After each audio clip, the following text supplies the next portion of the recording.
My name is Stephanie.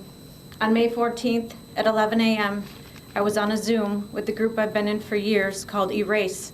Our slogan is Eracism. We seek through person-to-person communication to eradicate the disease of racism and white supremacy. A few hours after my Zoom ended, I called my sister to visit with her. She answered the phone. She said, "Steph, I'm in an ambulance. I've been shot in the head. If I die, please be there for my children. A lot of people have been killed. Please ask everyone that we know to pray." I begged her to stay on the phone, not knowing if I would ever speak to her again. She hung up and I headed to the airport. It wasn't until I was sitting in the airport, in the plane, that my nephew called and said, "Aunt Steph, it was a white supremacist. He filmed the entire thing on live stream." I groaned and roared and screamed so loudly that the plane was delayed in taking off. I roared in pain for my sister, my beautiful sister, pharmacist, who was serving in the East Side.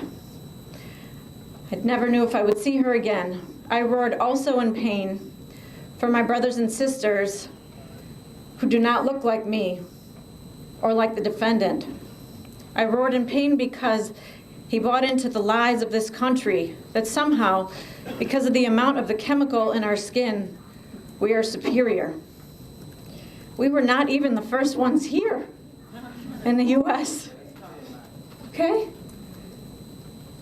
Our black and brown brothers and sisters endured centuries, not years, centuries of oppression as they built our buildings and produced our crops by which the foundation of this country was built on.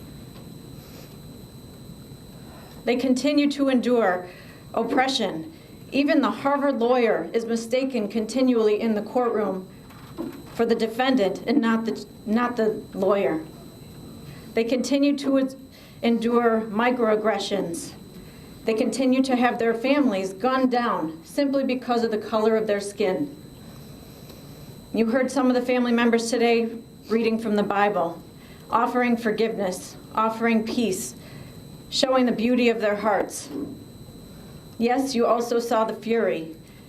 And for those who serve, who have to ask people to sit, I ask you to do it with an empathy in your heart and an understanding that for hundreds and hundreds and hundreds of years, we have been looking at our brown brothers and sisters as if they were less than.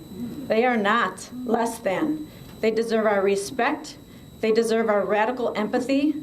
They deserve for us to get educated on what we can do to treat them with the respect that they deserve. I'm speaking not only for my sister who served in the East Side. My mother's not with me. She's a teacher on the East Side. She's teaching today. Our father, my late father, was a cancer research scientist, master's and a PhD. He dedicated his life to serving. For the last 30 years on the East Side, he ran a mission helping people that deserve to be here, that deserve to be helped.